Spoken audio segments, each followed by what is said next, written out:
Well, hello, creatives, community, and kind folks. Welcome to the channel RPG with DBJ. I am your dreaded DM, DBJ, and welcome to this long form content channel where we take a subject. We're talking about war this week. We talk about it all week long, and each day we subdivide it based on the theme of that day. And today is Third Pillar Thursday. For those who don't know, yeah, for those who don't know, um, third pillar deals with the third pillar of gaming. Yeah.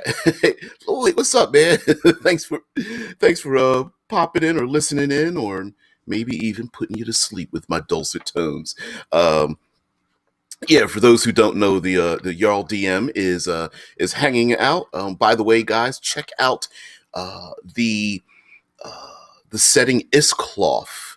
It is heavily adapted for 5th edition Dungeons and Dragons, but if you are interested in a brutal Viking-esque setting, please check it out. It's pretty sweet. It's pretty sweet. If you're the type, since we're talking about war this week, if you're the type that likes to dabble in entrails and see people's bowels just eviscerated, or having various orifices open up due to someone's death, it's your kind of thing, I think. All right, so getting into it. By the way, guys, if you don't know, this channel is broadcast over 3 systems. We are live on Twitch, YouTube, and our own Discord server. So if you want to take place in that using the audio and or visual, you may do so. Only the audio is in our Discord. Okay, that's out the way. All right, Third Pillar Thursday. Well, the third pillar of Exploration Thursday means that we get to talk about the environment and the locations where our players are, active, especially in a war type setting.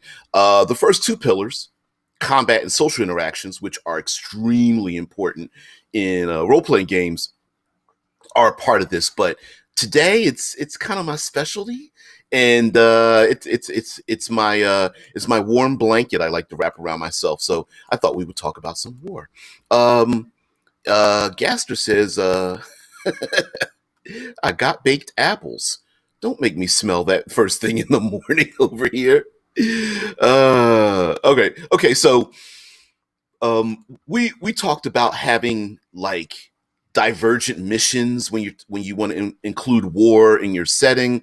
We talked about the aspect of the home front, meaning that war has a dynamic investment or disruption of like home life. Let me bring up that blacksmith again. In a normal setting, that fair and honest blacksmith that's willing to work for a fair price for anybody that comes into his shop could be pulled out of his shop and beaten in the street for forging any kind of items for an enemy during a wartime, when the blacksmith is like, I'm not changing the way I do things. If this person comes to me, if they're from an enemy nation, I don't care. I'm just going to do my thing, right? So the social part of that changes, but in the environment part, let's talk about it.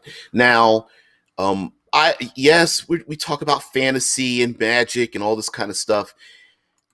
For me, after having listened to Dan Carlin's Hardcore History, for me, like fantasy and magic, for some reason in my mind, aligns with this idea of World War I and World War II.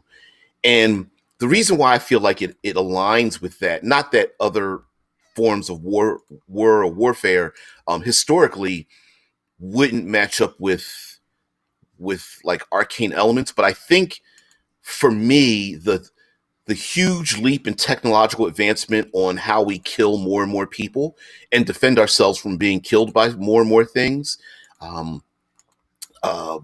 it feels like it's in line with what we would insert magic into the world, and how devastating it would be, to the landscape, to the people, to it, people's nightmarish imaginations of what what other weaponry would be brought to the battlefield, and so it just seems to for me it just falls in line.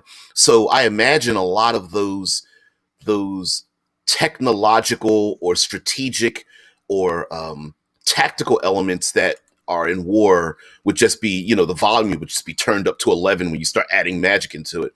Um, yeah, the Jarl DM says, yeah, there's really no better way to get an impression of down in the trenches war than to listen to Dan Carlin. He does a great job of getting you to really be there. Oh yeah, he's got that voice that is impassioned.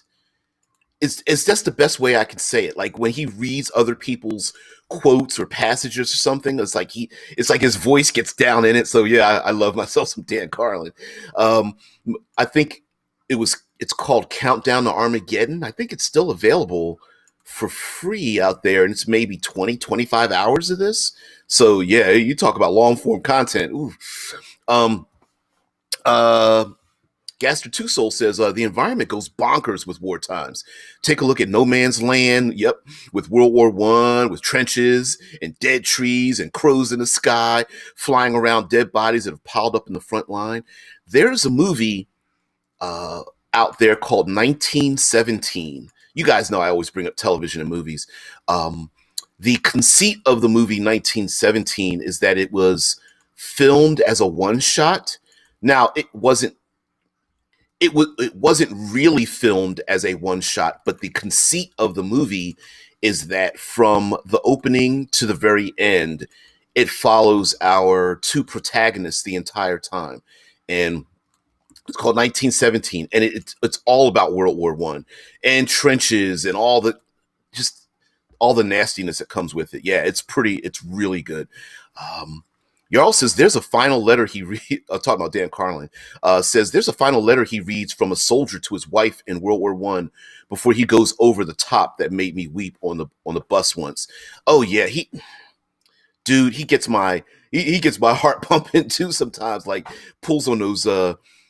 He likes to punch you in the feels, with some of the things that he reads, and especially the way he'll frame a discussion that makes it really personal. And I really like that. I'm really impressed by that. Gaster Two Soul says, I've been the one to bring up a disgusting parasite bred by enemy druids and warlocks during war times, the stagworm. Okay, so that thank you very much, Gaster, because since we need to get into the using the environment. All right, so we all agree that like the idea of like siege warfare and cavalry and the sky being blotted out by hails of arrows and all that kind of stuff, we love that stuff because that's the exciting part. That's when war is happening immediately with our player characters. Now the best way, of course, to to implement those things is to find a parallel in your role-playing game. So if you're playing like 5th edition Dungeons and Dragons, easily find the parallel, right? That parallel could be, arrows falling from the sky. Could be, you could mimic that as a spell. You could, roll some random dice and go, okay, during, the next round of combat on rolling a random die, initiative 17, everybody's being targeted by, 3d6 arrow shots. Okay, you guys are going to have to make deck saves or whatever, for half damage or whatever, or take a particular action to prevent yourself from being harmed in the first place, like getting into a shield wall or taking cover or ducking underneath your shield or whatever, or running underneath, taking your movement action and going underneath that broken wagon that's been out there in the open field so you're not hit or something. So there are ways to duplicate all those things, and we talked about that a little bit earlier. One of the things is to pick some spells, reframe some traps, hell, even reframe some monsters. And this was this was even brought up by another longtime participant of the show, Cameron, about basically like take basically take big chunks of monsters and then have pieces broken off of them to represent bits and pieces of your army, right? So, for example, you could take a 600 hit point block of, I don't know, bestial, goblinoid armies, right? Hordes. Let's do that. Let's do that classically. I know WotC's changing that, but just follow along with me, right? So you could have these 600 block points of different members of army or something. Like you have maybe cavalry, and you have archers, and you have pikemen, and you have, berserkers or something. And so, one-on-one with a third level character, no, they're not going to be able to fight a 600 hit point multi-limbed monster, but it represents the block of those berserkers where bits and pieces of that block could break off, right? So a wizard could throw a fireball at that 600 hit point grouping and do damage to that group. And let's say each soldier has the equivalent of 10 hit points. If they do 30 hit points of damage, they kill 3 of them, right? The other way of doing it, of course, as well, is to have individuals break off of that big giant group. So maybe the 600 point group breaks down to 500, and you throw 10 soldiers cresting a hill or trying to surround the PCs, or sit back in the cut and like throw some ranged weapons or something like that, those kind of things. So those are some environmental aspects as well. We can go arcane with it, but I think, since we were referring to World War One and something that Gaster brings up, there's a lot of things that happen that are created before war, and then after the after effects, the aftermath, that I think is very important. Like during World War One, diseases and parasites and carrion creatures were everywhere. Rats and crows and buzzards were just circling overhead all the time. Guys would be down in trenches, and rats would just like crawl all over their bodies and gnaw on their dead fellow soldiers that are still stuck out there in no man's land. Or heck, even they even got to the point where they had to bury their own comrades into battlements to hide behind, and all that kind of stuff. I mean, walking over the piles of dead bodies. What was it? There was something called a trench foot that would happen just because of the, when a dead body decomposes in these trenches that would fill with mud and muck and oil and acid and that kind of thing. It would just become this nasty sludge, and there would be miles upon miles, kilometers upon kilometers of these pits where bombs would fall from the sky, and you would have to climb up into a pit and down to another pit filled with mud, and up in another pit and down to another pit. If you climbed up, it shows your head, it might get blown off. You got to duck down in the pit, but the pit's filled with a bunch of your dead comrades that just died just moments ago, and there's smoke and fog and all that kind of stuff. So yeah. All right. So the Jarl DM says, for Iskoloff, we made a battlefield environment table that has players roll every few turns to give an impression of the chaos of battle. You slip on a man's guts, or a horse runs into you, etc. Yeah, man. I love that stuff. I love, even like you were saying, like a horse runs into you, and there's a dead soldier whose foot's stuck in the stirrup, or we talked on Tuesday. We talked about the Battle of the Bastards, and how they filmed that, where there's a scene in it that's total chaos, spears flying randomly past people, axe blades swinging. Even brought up the idea of like even allied soldiers running into you as a PC, begging for help, or for prayers, or their intestines are like spilling out of them as they try to like grapple you, and the whole time you're like trying to fight. You're like, please get off of me, I'm trying to defend myself. Blinded soldiers swinging wildly, gangs of soldiers in a like dozens in a tight grapple that just happen to be moving through your space and knocking you down. Moving through the battlefield irrespective of what the hell else is going on. Yeah. Yeah, Jarl says, I think any way that you can give the impression that there's a million stories happening around the PCs that they're not the only thing happening at the time here. Yeah. Oh, hell yeah. I mean, I like, could you imagine PCs sneaking across a battlefield and they see one of their allies and the allies start screaming out to them like, please help me. And the PC's like, shh, shut the fuck up. Like, it's like, and what do you do? Do you hold their mouth and kill them? Or, do you tell them, you really, your heart reaches out for them, but your soul's just like, oh my God, I don't want to do this, but shut up. Um, yeah, Gasterwood says exploration for what a explanation for what a stagworm is. A stagworm basically forces someone to go into a psychosis because of the worm going through the bloodstream. Yeah, nasty. Yeah, and diseases going into open wounds. How many soldiers had open wounds and famine, disease, viruses, bacteria killed so many soldiers over time. Even malnutrition was a big deal, and the weather, extreme cold. I know I'm going to get this wrong, but I believe it was German soldiers marching into Russia. I believe that was, um, um, despite having a superior force, was stopped by the frigid cold, and the Russian soldiers were up there like, yeah, I'm cool with this, but you guys, yeah, freezing to death. Yeah, Gaster keeps talking about the stagworms usually breed in deer scat contaminated water, so it's highly recommended to not drink the puddle water in the midst of battle. Yeah, you don't. Don't drink the puddle water.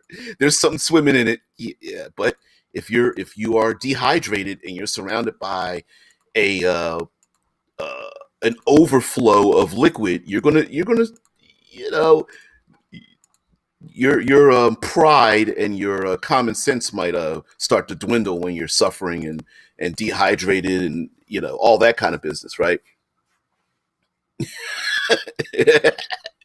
Gaster's like, I'm looking at you, dumbass barbarian who doesn't know any idea about sanitation and parasites. Yep, yep.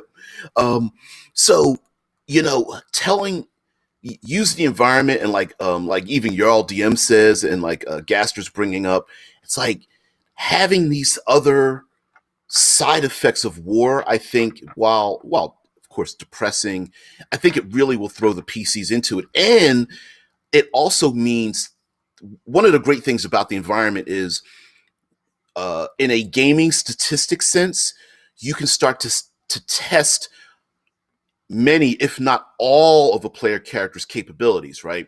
Like for example, in fifth edition, there is there's these things that float around in fifth edition about like, oh, here's a ton of skills that are useless. Oh, here's a dump stat. Nobody uses that. Or here's some maneuvers that don't work anymore. You guys know I always reference the knockdown push maneuver, right? Like, well, what's the point in knocking somebody down or pushing them 5 feet? On their action, they're just going to get back up. And my point is, they sure will, unless there's a place to push them into, right? So it might be far more effective to kick a dude in the chest and knock him down in one of those muddy pits if it's going to be nearly impossible for him to climb out. And now you can start taking pot shots at them while they slip and slide on the mud, and they start slipping and sliding in the dead bodies and the blood and the eviscera that's down there below, right? Or there's someone's internal organs are spilled all over the place. I know what I'm going to do. I'm going to take one of my actions and and take the butt of my pike and shove trip the enemy so that they fall into the internal organs, and now their arms and limbs are tied up in small intestine, large intestine, either of the two, right? And now as they try to get back up, you basically beat the hell out of them because they're slipping and sliding in the mud, right? Or I'm going to use that pile of my dead comrades as cover, as a half cover, or I'm going to pull their bodies over me and use them for stealth or deception, and as the enemy tries to pass by and search me out, yeah, like Asper says, war is not clean. Yeah, it's not a pillow fight with your elven friends. Why would you pick up that image during this talk? A pillow fight with your elven friends. No, it's not. Yeah, it's a battle that both weighs on the mind, soul, and body of the soldiers, both enemy and ally. Yeah, that's And I think your all DM can attest to this, right? Like there's psychological harm happens to a lot of people in war, and I've always made the contention that despite the suffering psychologically of many soldiers, I think it's a testament because you are more human, you're more empathic than you think you are by the people who suffer the most. And now I'm not saying that people who come back from battle are like battle hardened psychopaths. I'm not saying that, but I think some people who and even till today we have softened our impression of those who are suffering, from PTSD and what did we used to call it, shell shock or battle fatigue.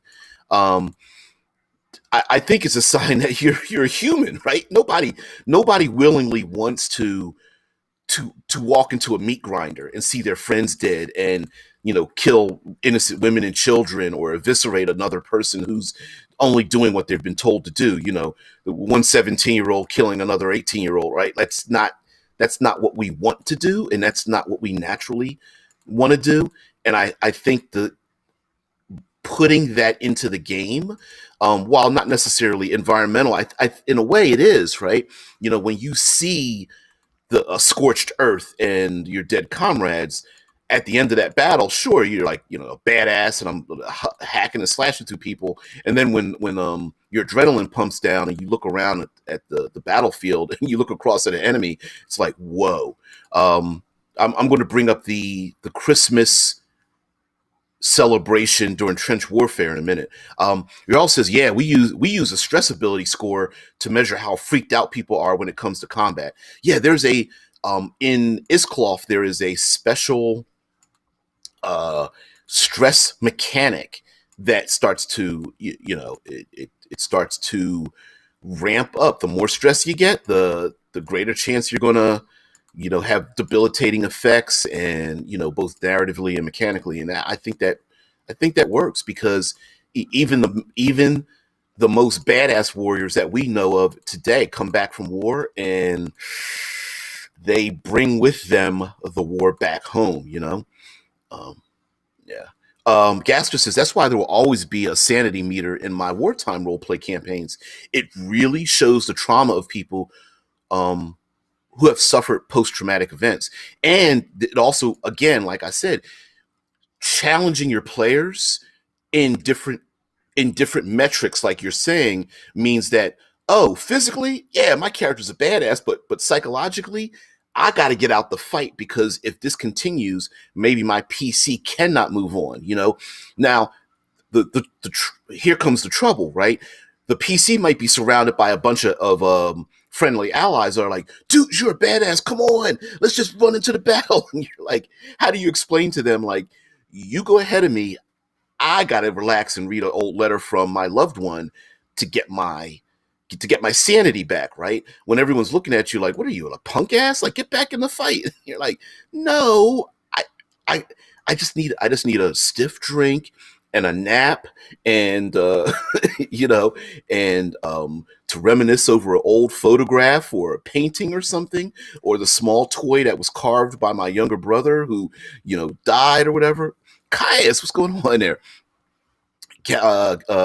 Gaster Two Soul says, you could be sleeping on your bed, but if your sanity is low enough, you'll begin hearing things. Yep, you might not be able to get sleep. You'll be having nightmares and stuff. Yeah, people calling your name to that dead soldier that you killed, watching you, smiling as you look back at them. All the what is it? It's survivor's guilt.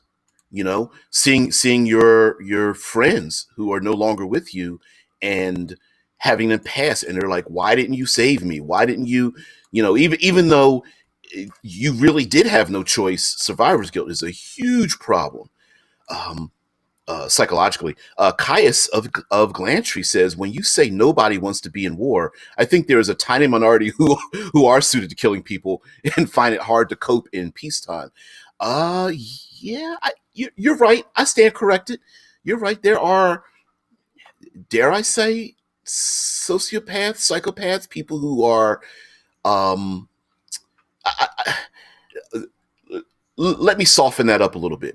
There are some people who are artists in many ways, who are especially adapted to things, and sometimes war brings that out of them.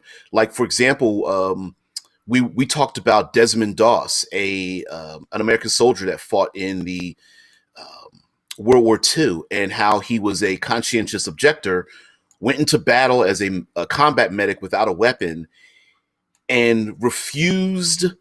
In a wartime, he volunteered to go because that was his duty, but he decided not to kill anybody. He's like, I'm not taking a weapon at all. And he saved both enemies and allies in war. And it's like he saved over 80 people with a record or something like that. And you're going like, what the, but here's a person whose soul shined in a war effort, despite the fact that he didn't want to be there. But he's like, I'll go because that's what I'm supposed to do. Yeah, Jarl says, people don't want to kill people, basically, full stop, it seems. There's stories of soldiers who, when made to bayonet charge, fire their weapons rather than stab someone because there's more distance. Um, yeah, there have been cases where there have been uh, commanders who've ordered soldiers to do like the bayonet charging and the firing of the weapons that just refuse to do it at all. You know, hell, could you imagine being one of those soldiers trying to storm Normandy, and you're in a troop, one of these aquatic troop carriers, and you hear 50 cal bullets bouncing off of the I don't know, the thick armor plating, and when they drop drop the ramp down onto the beach, those bullets are going to just blast into this tunnel of you and your fellow soldiers. Like, what would you do? Guys were jumping over the edges and drowning and all. I mean, like, oh my god, right? It's pretty nasty. Yeah. Yep. Desmond Doss, the ultimate cleric. Hell's yes. Yeah, I'm still thrown. Not that I know that it happened this way, but I'm still thrown when all those soldiers were like, told their commander, like, we ain't going up that hill. We're not going in the dead man's land until this dude's finished praying. He's going with us. Shit, he's touched by God. Um, yeah, yeah, awesome. Jarl DM says, yeah, I agree. There are outliers for sure, but they often tend towards sociopathy, I think. But maybe I just want to think nice things about about people. Yeah, and we know for a fact that some of that psychopathy can stretch throughout various military organizations where they start to rape and pillage and destroy the land and stuff. Desmond Doss is getting to me. Sorry, guys. Oof. Anyway, the going into what else you guys were talking about is the idea that the not just the aftermath of a battle using the environment and stuff, but sometimes there's just simple things that are devastating in a war. Like, let me give you an example. Fifth edition, we all know we have that internal thing where we're like, every creature, every PC has access to dark vision. Every monster's got dark vision. 90% of the PC races have dark vision. Dark vision is useless, right? And my contention is, sure, but that doesn't mean visual hazards aren't a thing, right? Um, Fog is pretty important. Mist and steam is pretty important. But how about smoke? Smoke is not just a visual hazard, but it also causes lung damage, right? So you might start hacking and choking, which might fail that con save, and maybe you start giving away your position from the hacking and the choking and stuff. Maybe it blinds you from your eyes watering, like my eyes are watering right now, although not for the same reasons, right? But maybe your PC spellcasters can't use any verbal components because they're hacking and choking, coughing because of smoke. That's just one little thing. You start talking about like needing to make athletics checks to climb, crawl, jump, leap, maneuver around, all kinds of hazards on the battlefield. Yeah, all that kind of stuff. Ooh, cool. How the heck did that happen? That's awesome. So Gaster says, I think my favorite story in World War I would be the attack of the Deadmen. Um, I'm I'm gonna go with because I'll get to the comment in a minute if I can, but I'm gonna go with the Christmas trench story where Allied forces and the German forces were, is it German shit, maybe it's World War II. Sorry. Anyway, both sides were entrenched across a no man's land where you step across that barbed wire and all that kind of business, you're dead. You know, machine gun fire would just pop off your head. And at Christmas time, one of the soldiers began singing Christmas tunes, and despite the one side Allied forces against the other side not even having a combined language, they all understand the importance of Christmas, and they came out of their trenches to celebrate Christmas with each other. They traded food and cigarettes, and they played soccer, and they sang songs and things like that. And yeah, your RDM says World War I is the Christmas truce. Yeah, Germans and French and English, I think it was. They swapped chocolate for cigarettes. Yep, and the commanders in that battle were just like, you can't you can't do that. You can't empathize with your enemy. And I feel like if there was any point in time, if you could go back in time and change a decision, I think that would have been it. I think that, yeah, Kaya says played a game of football, soccer. I think if it was possible, that moment. Thank you, Tesla. Tesla pops it into the Discord. The Christmas truce.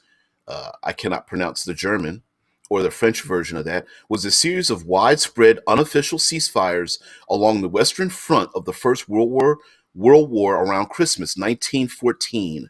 The truce occurred only 5 months into the war. Hostilities had lulled as I'm sure leadership begged them. And there's a black and white photo of these soldiers, like basically just like socializing and all that kind of business. And music and food crosses all kinds of boundaries, right? And here's this moment that could have really ended the war, right?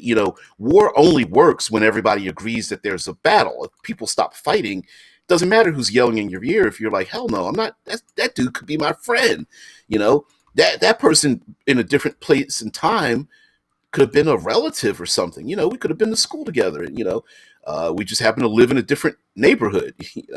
And to have to go back in your trenches and then kill these people, wow, that really could have changed things. But it goes to show that these are the kind of things that could happen, i.e., role playing. Now you've got your social interactions. Now you've got your insight and investigation checks. You've got your persuasion, all that kind of stuff, right?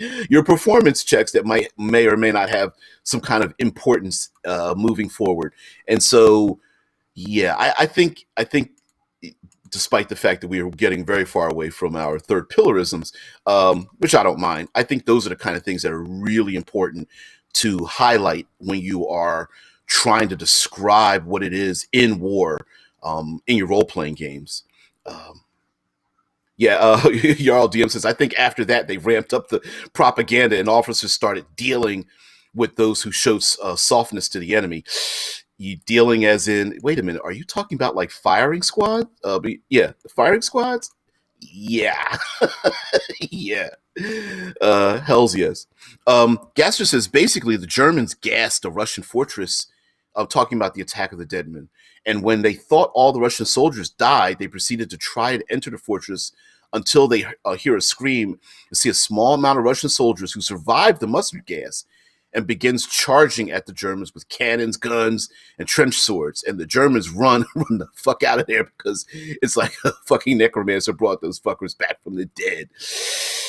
Yeah, I would have I would have pinched a loaf off in my trousers as well had I seen mustard gassed soldiers rushing out with like madness in their eyes and guns blazing and swords drawn and all that kind of business when I know for full for a fact, like, there's no way any of these people could have survived. And I'm like, what the hell?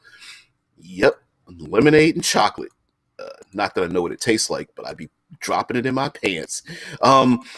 So the other part of, and this actually coincides with a lot of like post-apocalyptic style gaming, is that don't have every bit of the war happen on a flat plane. Like, pick different regions, and not just narratively, but have some mechanical effects in there, right? Like, have the use heights and space and all kinds of things that are on the battlefield. Have a siege tower that's fallen over and it's on fire. Have pits and moats and piles of dead bodies. Have various scouts running around, or wild animals that are picking and pulling at the dead, and scavenger birds circling overhead, and swarms of rats running around, and you know random fires just burning in the distance, and like, just vary up the environment in the region enough,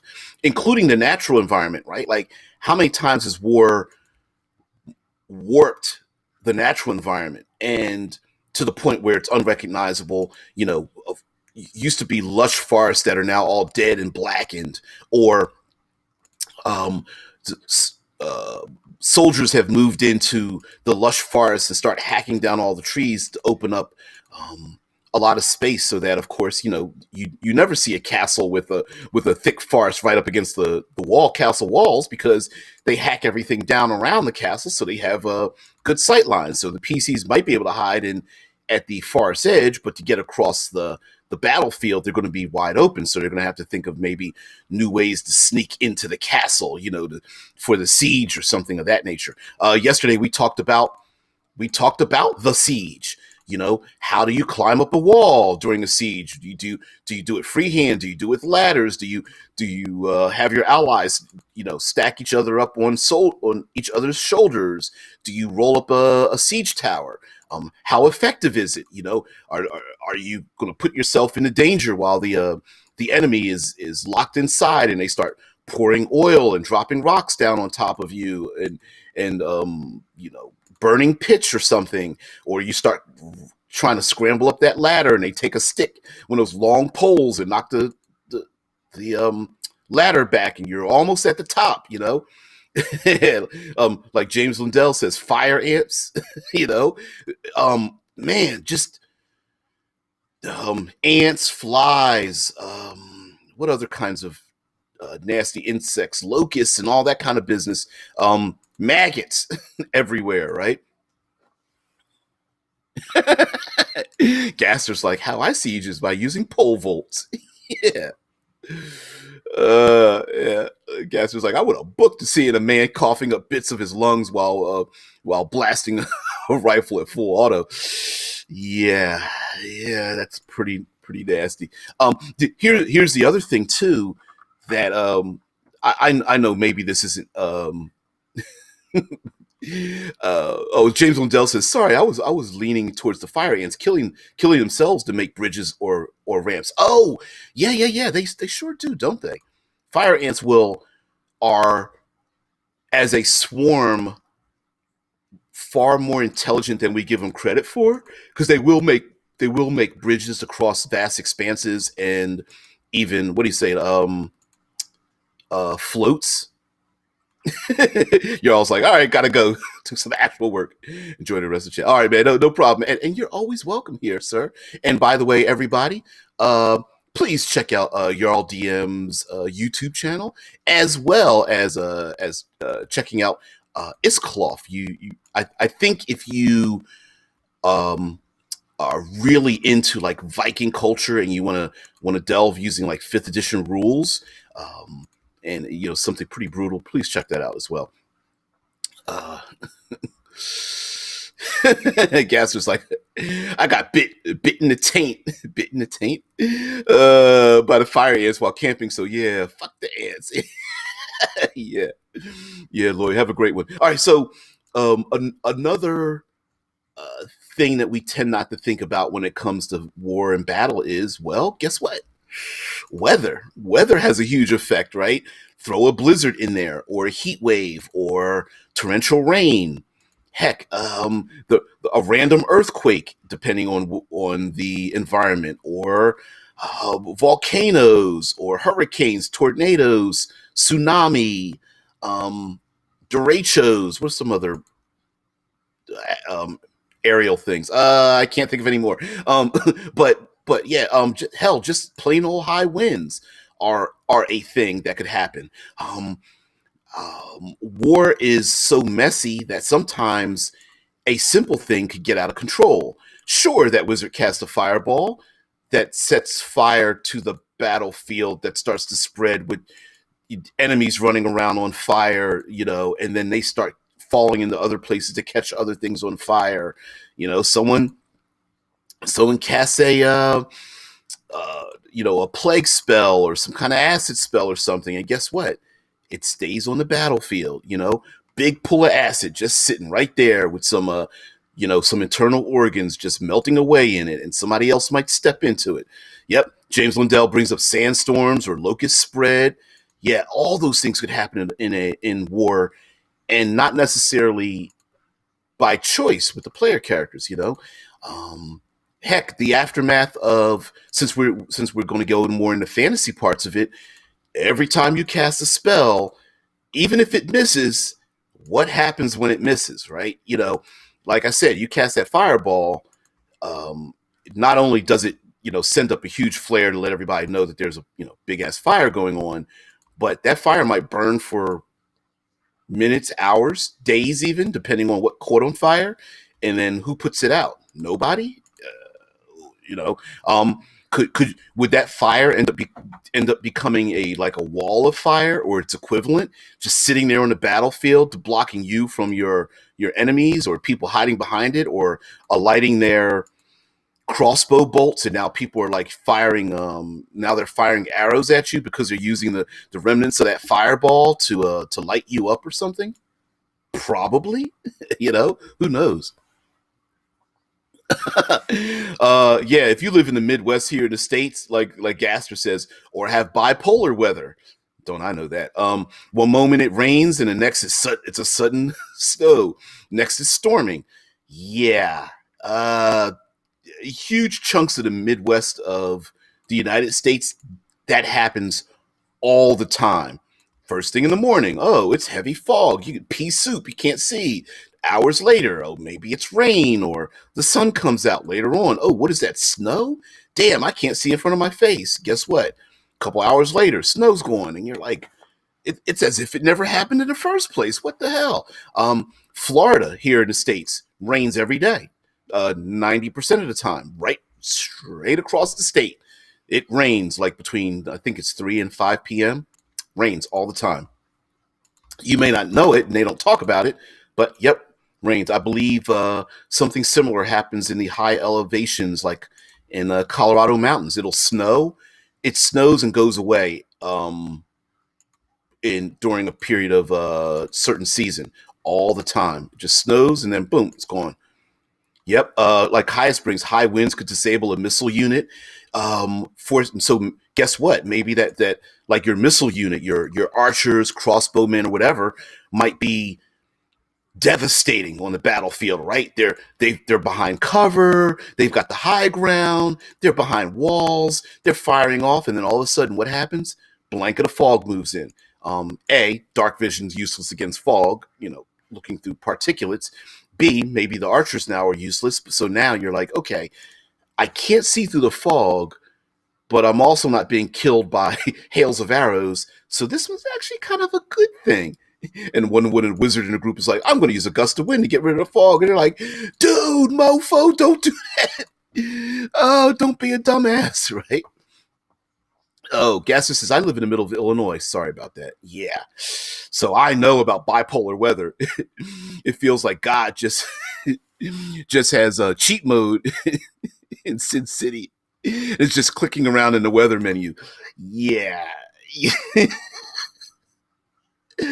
Cheat mode in Sin City. Yeah, yeah. Just click, click, click, click, click. Oh, let's see what. Hey, I haven't seen this weather event before. Click, click, click. Let's throw some hail down in there. Boop, boop, boop, boop, boop. You're like, hail? What the hell? It's still sunny. Hey, Gaster, I know you've seen this. How many times have we seen torrential rain and sunshine at the exact same time? And you're like, how the hell did this happen? Yeah, hell no. Hell, hell, the gang's all here. What the heck do we care? Yeah, yeah. Now, um, there are other kind of environmental complications that could happen. Yeah, like Gas says, yeah, all the time, man. You're like, how the hell did this weather system happen? It's raining and sunny. It's snowing, but it's warm. It's like you're like, how? What? What?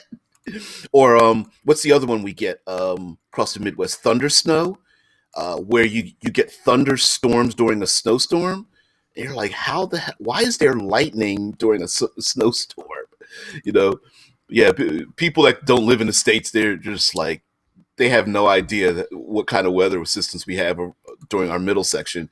It's crazy, but there's other things too that happen that you could really throw into your warlike settings, and it's the complication of supply chains in war, right? So let me get a perfect example. Oh, Gaster's like there was even a time when it was like thunder, snow, hail. Yeah, you know what? If sometimes the fact that I am the self-appointed third pillarist of the tabletop RPG community, sometimes when I bring up things like that, I part of me is like maybe I shouldn't even be talking about it because I know there's some players that are like, there's no way you're going to throw at my characters hail, snow, thunder, high winds all at the same time, right? Back to back to back, because that would never happen in real life. And you're sitting there with the dice, like, yeah, dude, that's a real thing. And uh, every year there's a season where that happens. So yeah, it's real, But I know there's some players that were like that wouldn't happen. That's not real. But here's some other things too that I think are would be really awesome to throw into war, and that is logistics. All right, here, what do I mean by logistics? Um, One basic thing is player characters having to take heavy things from one place to another. And when I say heavy things, awkward things like um, a wagon train or prisoners or rescued POWs or the injured or food, ammo, weapons, building supplies. Like, yeah, you just moving things from one place to another and the PCs having to do it. PCs have, I don't know, three wagons full of things to reinforce the allies of their allies, right? One cart's full of alcohol, another one's got food, another one's got warm blankets and more uniforms and clean socks. Guess what? You got to take it across the raging river. And they're like, raging river? We don't have time to sit here at the raging river. Nope, because there's scouts out there in the wild. You got to worry about them stopping you and also getting the heavy stuff across the river. What do you do? Well, all right, PCs, you've got three wagons full. You could probably haul that stuff on your back. What's the most important thing you need to reinforce for your allies? Is it the alcohol and the letters from home? Is it the warm blankets and clean socks? Or is it the food and water that they need for nutrition? Pick one. Or maybe it's the ammo, four things. And maybe it's extra bolts and sling stones or whatever. Like, which one is it? Yeah, like Gasper's like, yeah, the Midwest baby can't handle the bipolar weather. Deal with it. Yeah, yeah. It surprises people. I'm born and raised from the East Coast, Philadelphia, Pennsylvania, man, and it's like when I moved out here, I was just shaking my head, like, what is this about? You know, because on the news they don't even talk about it. They're just like, yeah, it's what it is. We're not even going to predict it. You guys know what's going to happen. Um, but yeah, I mean, logistics are a big thing. Um, not forcing, but putting the players in a position of like the easy part, but the more dangerous thing, or the hard part. All right, what I mean, I'm wording this incorrectly. I apologize. Okay, so an example would be like the player characters know that there's a, let's say there's a village. Village. Let's go 50 people, 50 innocent people living in a village. All right, PCs know that the enemy does not know that they are entrenched and that they're going to be surprised. But part of that surprise is leaving the village open to be attacked. Because if they empty the village out, the enemy will know, oh, well, guess what? They emptied the village. There's normally people here. Hey, our enemy knows that they're there, and the enemy will the moment of surprise will be gone. So what do the players do? Do they defy orders and save the village, or do they allow the village to be attacked? What happens if the village is attacked and those people, maybe they survive and they want to get revenge, or maybe that village has loved ones in it, or best friends, or people they grew up with? Maybe there's something. Maybe the PCs, let's change it up a little bit. Um, Maybe the player characters are scouts, spies. They need to go behind enemy lines. So the idea is that they need to sneak under an entrenchment, or climb up onto rooftops, or hide under easements in on homes or something. They need to climb, shift, and jump physically in and around a particular area. Or maybe the PCs need to map and record things, so they need to investigate. They need to use all their insights. Maybe they end up having to use a lot of their survival and nature skills, because the enemy is somewhere that the allies are unfamiliar with. I'm looking at you, American soldiers, going over into the Middle East, into desert regions, or over into the Philippines and whatnot, and Thailand and stuff, Burma, into the jungle, right? We're not familiar with that, but you send soldiers over there, you're going to need somebody who is the first in, last out, right? And so the exploration of the region is real important when it comes to war. What kind of traps are set up? Instead of landmines, maybe they're magical glyphs. What kind of arcane um, allies or weaponry do they have? Do they have a cadre of wizards who are firing magic missiles and have shield spells all around? Or are they allied now with bugbears and mounted cavalry on manticores or griffins or something? Maybe the PCs need to explore the region because the region is being used. Maybe there's something arcane in the world that the enemy is using, some kind of arcane engine or power or ley line that the player characters need to let their allies maneuver around to gain the advantage of doing a thing. And again, environmentally wise, right? Sure, the player characters are badasses, but on their own, they may not be able to. They may not be able to overcome a challenge. Maybe overcoming the challenge requires the players to lead their allies into a particular area, right? So, 5 player characters can't hold a city, but 500 soldiers can. So clearing out the city, 5 people, man, a little bit difficult, right? When you have a large population of both innocent people and whatnot. Hell, even being military police is a big thing. The player characters might have to police their own allies from the rape and pillage and destruction of a place, to keep the enemy from escalating a thing, right? Yeah, Gaster. All right, so Gaster says, Two Soul says, if I was the general in this situation, I would have the archers be on guard, along with the strongest of the PCs carry the heavy, warm blankets and uniforms, have the second strongest carry the ammo, along with having the third strongest carry the food.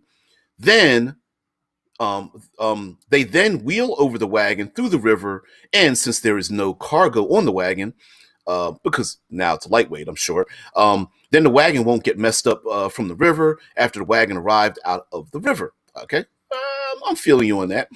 Then reload everything onto the wagons so they can proceed further. Yes, I figured out the logistics of your wagon river problem. Um, well, first of all, I want to make the point that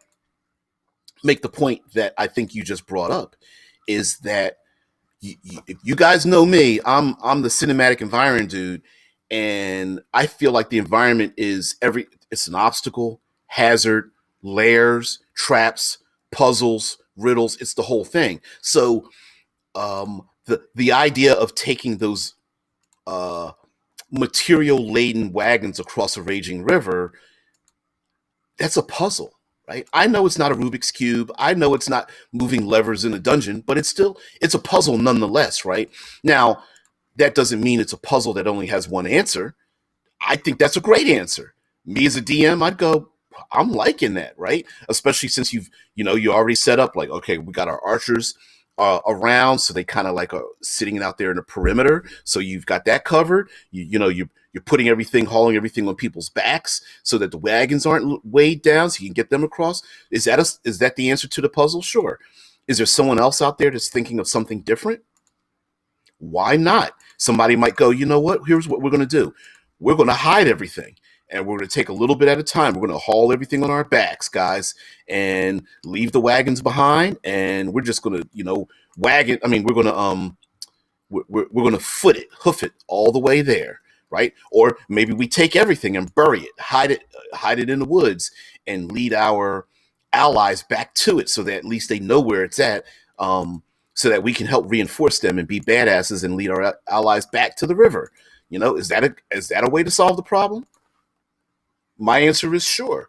Our job as DM is to create problems, not solutions. So the environment does in that situation, right? How different is that from rolling on your random monster chart and going, all right, you get attacked by 17 goblins, right? No, no, no. Have things happen. Have various things happen. Finding not only one of the most important things in war, along with logistics, are supply lines. So player characters could confront enemies along many supply lines, right? So a supply depot or supply line might be the point of a battle, not necessarily an open field, you throwing things at me and me throwing things at you. It could be warehouses filled. It could be things hidden in basements. It could be something very urban, which is terrible in and of itself, right? So you might have everything from rooftop battles, a la Assassin's Creed and parkour and free running, to things happening in and around alleyways and in and out of rooms. It could be so urban that there's places that are destroyed, so rooftops could collapse. It might be dangerous going up and down ladders and steps inside of places. Very easy to reskin your pit traps as crumbling rooftops and floors and staircases and such. There might be people hiding there, like homeless people or refugees. There could be monsters and, again, carrion creatures, right? Everything from bats and snakes and rats and ravens and buzzards circling around a place where there's the dead sitting in the streets and whatnot. If you go very arcane, maybe there's just random undead all over the place, just because there are very few people, if any, to give the last death rites, Gaster's like, I'm so much better at multiple choice situations. I'm gathering. I'm going to gather that you're probably an old grognard like myself that remembers has a particular love for random charts. But yeah, yeah. So there's so many things you can throw into the environment to make things complicated to affect the rules. So before we get out of here, I'm just going to do a huge rundown of some things you can do that where mechanically it affects the world. Like, for example, tight spaces, right? Lots of places could have tight spaces. Those tight spaces might difficult terrain, slow movement down, require athletics and or acrobatics checks, might reduce, cause disadvantage, or prevent Opportunity attacks when people disengage in battles. Reduce sight lines. Remember, in with smoke and fog and mist and lots of debris, there's lots of spell effects that require you to see your enemy and or your allies. Hey, I'm going to use a spell, my healing spell at range. I'm a cleric. I'm going to heal my allies. And you as a DM go, can you see them? You're in a dense jungle. You're on a battlefield with like dozens of burning barrels of fire and smoke and stuff, right? You're like, oh, that's right. Damn, I can't see them. I can't use my, I don't know, healing word or whatever it is. I don't know which spell it is, but there is one. Like Gasper says, one spot could be too hill filled because your character is suffering from gout. Why are you suffering from gout, man? Come on. Yeah, you might as well give them athlete's foot or something. You're so wrong. No wonder you're the douche master. I'm just picking with you. But yeah, I mean, there are ways for us as using the environment, I think, is just a muscle that has been atrophied, but foreshadowing all of these things ahead of time. Hey guys, you know what? When you go do battle down in these trenches, you're going to have to be careful. The torrential rain is coming. There might be, the trenches might start to flood.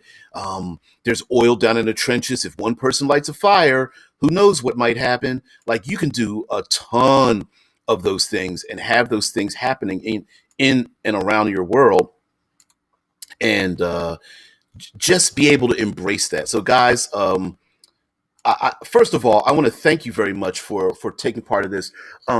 If you want to support the channel, please like, share, subscribe, follow, spread the word. Hell, just drop comments in. A lot of times I open up the link for the next day. You can start dropping comments in there anyway. And just to let you know, tomorrow is Future Friday. And Future Friday is where we get to talk about all things science fiction, especially transhumanism and all that kind of business. So anyway, guys, I want to thank you very much for just participating in the show.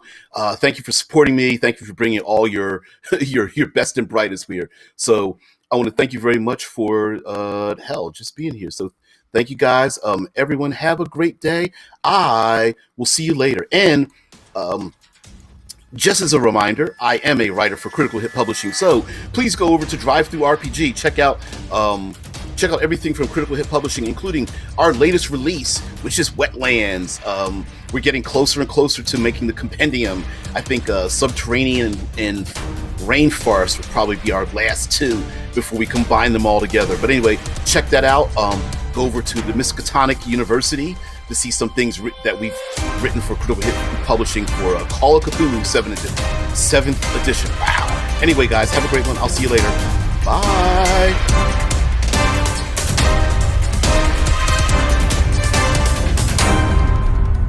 Thank you very much for watching.